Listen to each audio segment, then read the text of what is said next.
Estamos en El Futuro es Hoy, Ciencia, Tecnología y Salud, como todos los jueves a las 17 horas de Magallanes. Estamos ahora con Nicolás Muena, investigador postdoctoral del Laboratorio de Virología Molecular de la Fundación Ciencia y Vida, que ha estado en los medios de comunicación, esta fundación, durante toda esta semana, contando detalles de esta temible variante Delta del COVID-19, para que nos cuente detalles.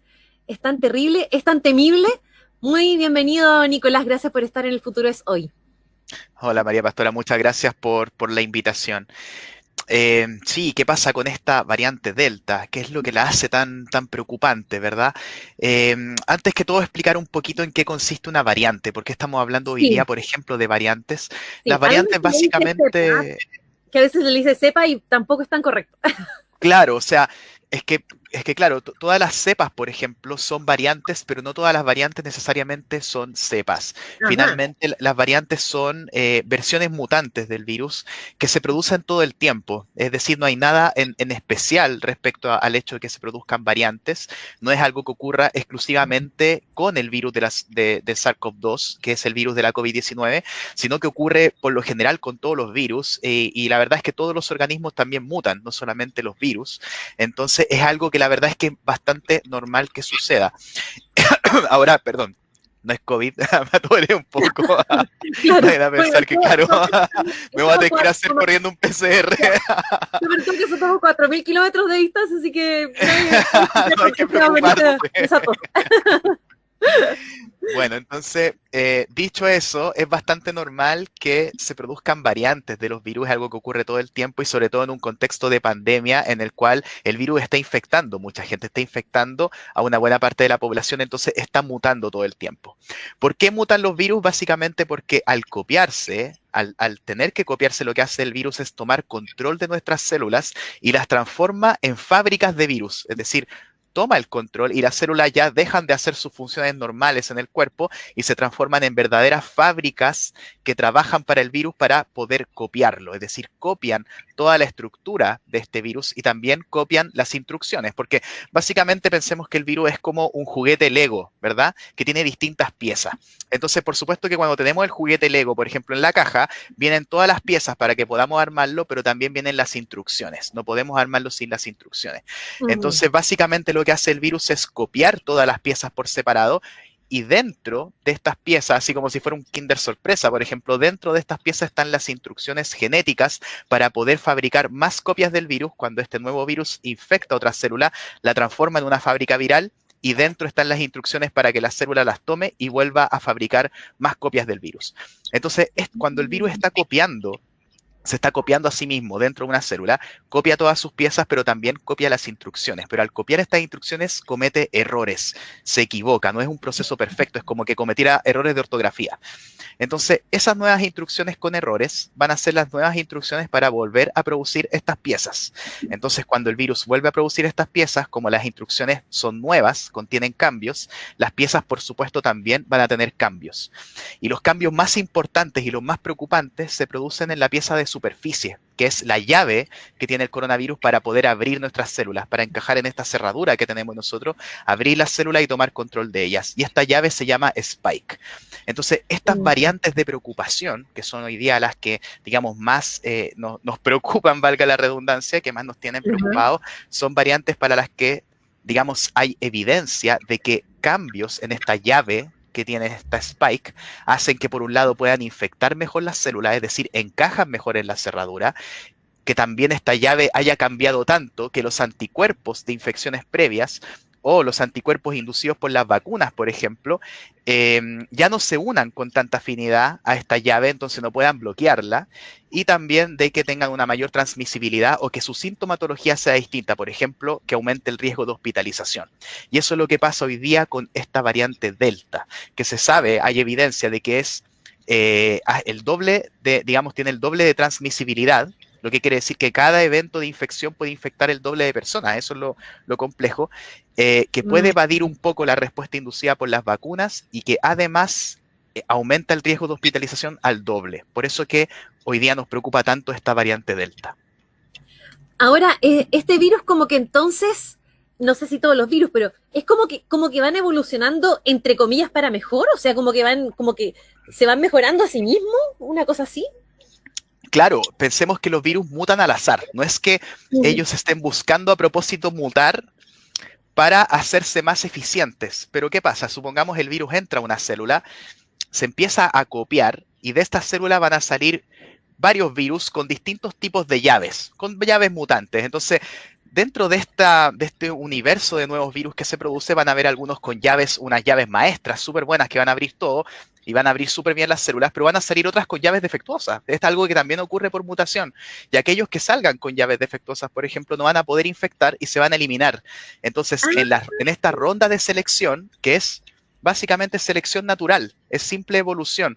En este proceso en que los virus mutan al azar, se van seleccionando aquellos que tienen la mayor capacidad para infectar una siguiente ronda de células y aquellos que, por ejemplo, mutaron y que formaron llaves defectuosas, por ejemplo, simplemente no van a poder infectar y quedan de lado. Entonces, en cada ronda de selección se va seleccionando el más apto, el que infecta mejor, y así el virus puede básicamente mejorar indefinidamente en el tiempo. ¿Cuál es la única forma de detener este proceso? Evitar que el virus siga infectando. Y hoy día la mejor forma de evitar, aparte de las medidas de autocuidado, por supuesto, son las vacunas.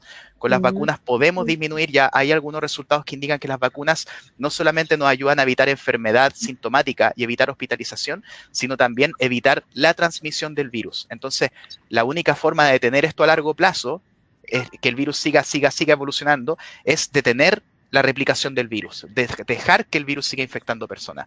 Ahora, normalmente a largo plazo estamos hablando en varios años más, los virus mutan en versiones que son más infecciosas pero menos agresivas. Pensemos que al virus no le conviene enfermar gravemente a las personas, porque cuando una persona se enferma gravemente o se muere, el virus se deja de transmitir, porque las personas se guardan, se quedan en cama, dejan de ir a trabajar, dejan de tomar el metro, de tomar la micro, dejan de circular. Entonces, esas personas enfermas se aíslan y el virus no tiene oportunidad de seguir saltando a otras personas. En cambio, el virus que pasa más piola, aquel que pasa más desapercibido, es el que le va mejor, porque se sigue transmitiendo sin que nadie lo detecte. Entonces, al virus no le conviene ser agresivo, le conviene ser infeccioso, pero le conviene ser digamos, como un ninja, así pasar lo más desapercibido posible en un organismo. Y eso suelen ser los virus más exitosos. Pero mira qué interesante. Claro, eso no, como que nunca se me hubiese ocurrido. Al revés, yo hubiese pensado que, primero, claro, uno siempre piensa que el virus va evolucionando, digamos, lo que te decía yo, se va mejorando a sí mismo, pero claro, también hay variantes del virus que tampoco lo logran y que se van eliminando y muriendo en el camino. Y por otro lado, claro, el virus más, entre comillas, ninja, el que lo va logrando y que va logrando, digamos, propagarse mejor. Mira qué interesante. Bueno, estamos conversando con Nicolás Muena, investigador postdoctoral del Laboratorio de Virología Molecular de la Fundación Ciencia y Vida, y estamos hablando de la temible variante Delta. Bueno, Nicolás, y Delta, me imagino que, y también sería bueno aclararlo, van surgiendo denominaciones, ¿no es cierto?, en orden alfabético, me imagino, así como quizás los huracanes, no sé, van teniendo denominaciones finalmente en un orden alfabético, ¿no?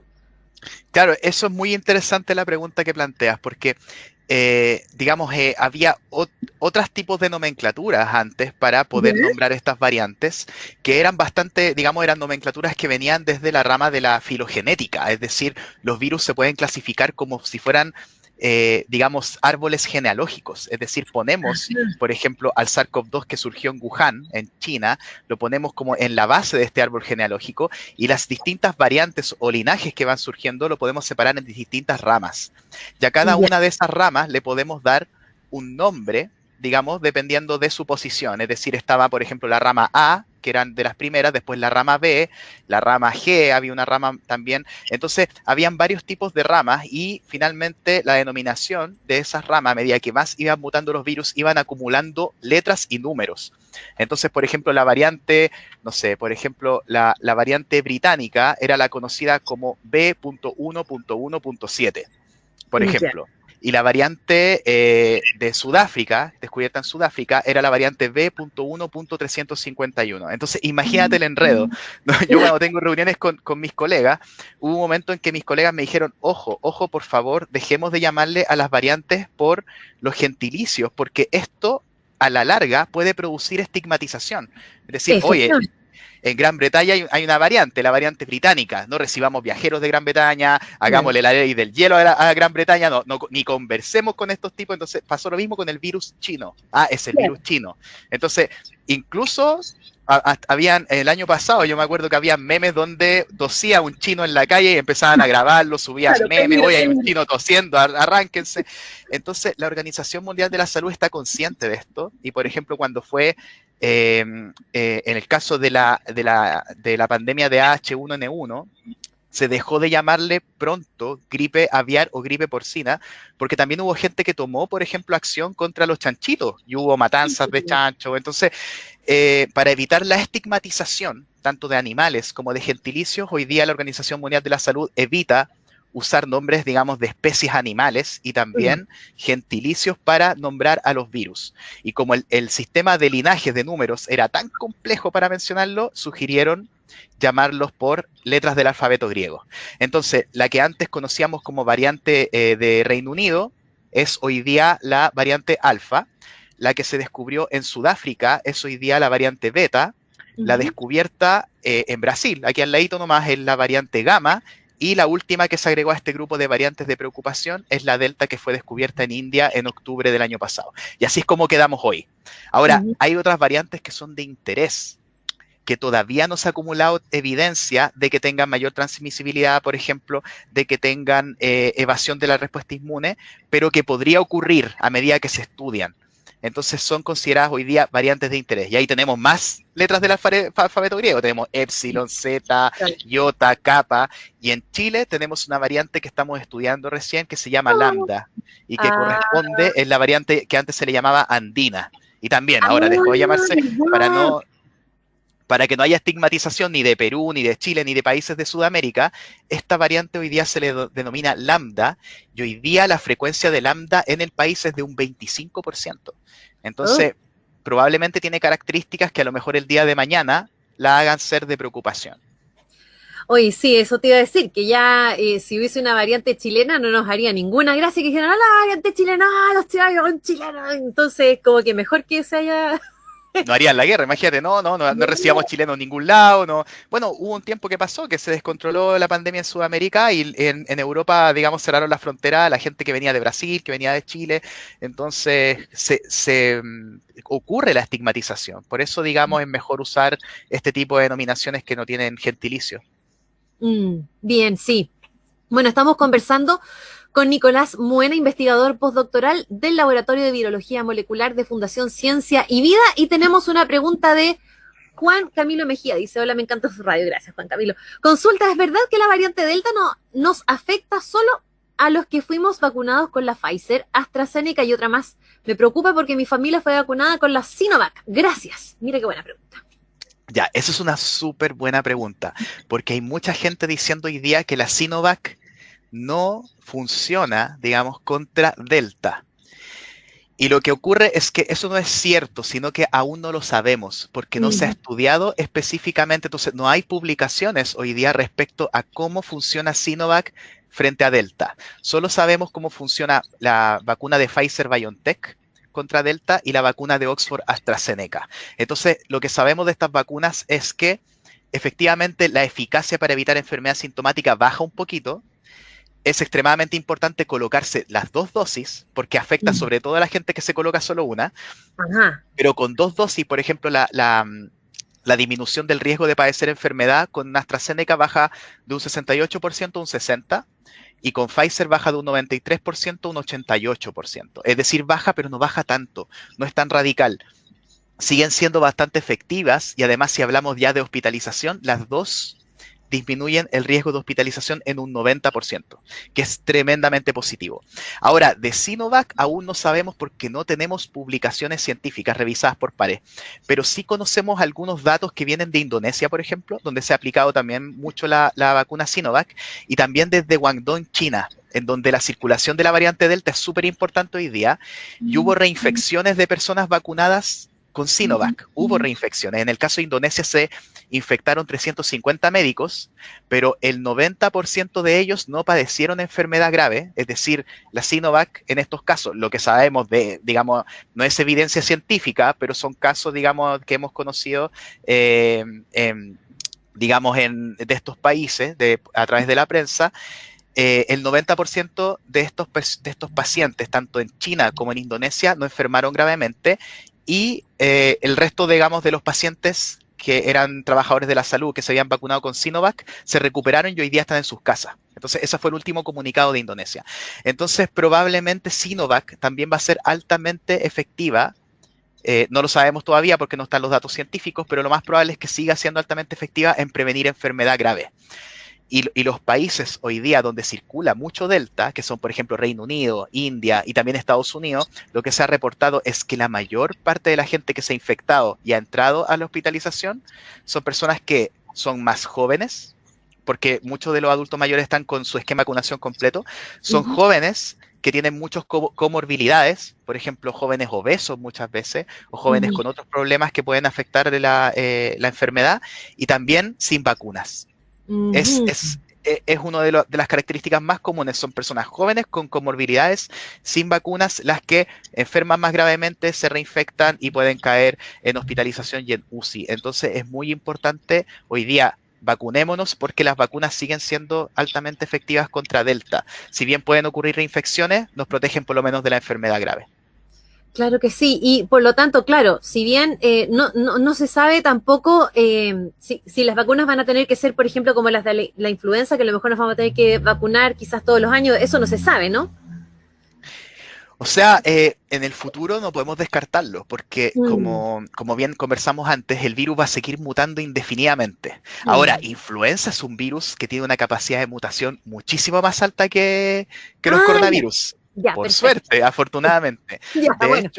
De hecho el virus de la influenza es un virus que tiene sus instrucciones, digamos, Ya. genéticas, su genoma está dividido en varias piezas. Es como que abráramos, mira cómo estoy hablando. Es como que abriéramos la caja de nuestro Lego y las instrucciones vinieran divididas en 7 libros distintos. Ya. Entonces, ¿qué es lo que ocurre? Si viene un virus de influenza, supongámosle influenza de tipo 1, no sé, viene un virus de la influenza, infecta una célula, y a esa misma célula, en ese mismo individuo, se mete otro virus de la influenza, los libritos de instrucciones pueden mezclarse entre ellos y producirse digamos, un Lego completamente nuevo, un virus completamente nuevo que se mezclan las instrucciones. Y eso es lo que pasó con la influenza AH1N1 10 años atrás. Básicamente se mezcló en un chanchito, se mezcló un virus aviar con un virus humano, y se mezclaron así es como se ha publicado de que esto ocurrió. Y ese virus tiene una capacidad de mutar mucho más alta que los coronavirus.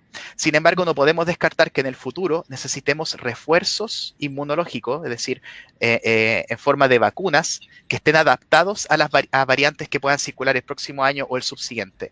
Pero lo que vemos ahora es que las vacunas que tenemos hasta la fecha siguen siendo efectivas contra estas variantes. Pero el próximo año esto podría cambiar. Por eso es que es importante seguir en la pista estas variantes, ir estudiando cómo cambian y que se haga en todo el mundo. Esto que se llama la vigilancia genómica, es decir, que revisemos cómo va cambiando las instrucciones genéticas del virus para ver si en el futuro tenemos que adaptar las vacunas a estas nuevas mutaciones. Espectacular. Bueno, entonces la conclusión es que hay que vacunarse igual, a pesar de que a lo mejor no se sabe si vamos a necesitar una tercera dosis, los que nos vacunamos con 2 dosis, lo más probable es que sí, pero la vacunación efectivamente sirve, y si bien este virus va cambiando y va mutando, no es tan rápido como el de la influencia, gracias a Dios, algún respiro que nos de este virus. Así es que, y bueno, no sé si hay algo más que agregar como al cierre. Sí, yo lo que quisiera agregar es que hoy día no tenemos todavía transmisión comunitaria de Delta, que la hayamos detectado. Pero podríamos tenerla y que no esté detectada. Podríamos tener hoy día ya la Delta circulando en la población. Entonces, va a ser inevitable es inevitable que Delta en algún momento se nos, digamos, se nos salte alguna frontera, llegue alguna persona que no cumpla la cuarentena, se dice que la persona que ingresó ahora mintió, entonces es inevitable que Delta llegue y empiece a transmitirse en la población, pero lo importante es ganar tiempo. Ojalá que ocurra lo más tarde posible. ¿Por Ajá. qué? Primero, para poder desocupar un poco nuestro sistema de salud, que está muy estresado hoy con mucha ocupación de camas críticas. Entonces, eso es lo primero, poder desocupar un poquito el sistema de salud que está muy desestresado para poder atender a la gente que pueda ser afectada por Delta, avanzar en la vacunación, que tenemos cerca de 2 millones de personas rezagadas, o sea, que les tocaba la vacuna y no han ido a vacunarse, Ah, avanzar vale. con la vacunación y tercero, pasar el invierno. ¿Por qué? Sí, Porque en invierno es mucho más difícil ventilar los espacios cerrados porque hace mucho frío. sí, acá Entonces, sobre todo. sí, los colegios, por ejemplo, ¿qué pasa con los colegios? ¿Qué pasa con los trabajos? ¿Qué pasa en sectores, claro, hacia el sur del país, ¿verdad? Donde el frío es más intenso. Entonces, cuesta ventilar los espacios y sabemos que la vía de aerosoles es tremendamente importante para la transmisión del virus. Entonces, hay que tratar de ganar todo el tiempo posible. ¿Qué podemos hacer como ciudadanos nosotros? Primero, ir a vacunarnos. Sí. De esa manera nos protegemos a nosotros, pero podemos proteger a los demás. Y segundo, evitar los viajes innecesarios, Mm. sobre todo entre regiones y fuera del país, principalmente fuera del país. Las Ay, sí. fronteras están cerradas, pero solamente se pueden hacer viajes con permisos humanitarios, digamos, y que sean estrictamente esenciales, pero no viajar ahora. Se vienen las vacaciones de invierno para muchas personas, evitar los viajes, porque de esa manera tiene el virus como para poder saltar de un lugar a otro.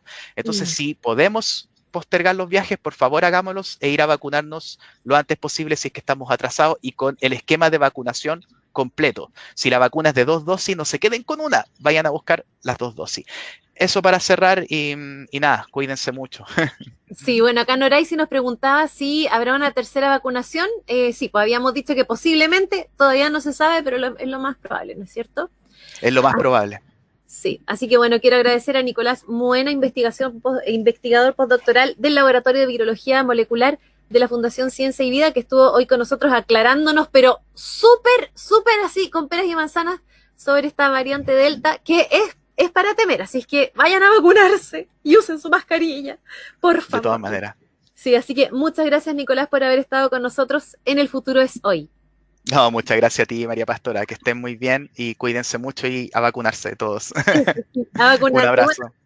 que estés muy bien. Y a la vuelta de esta pausa musical vamos a estar con Paola Patiño conversando.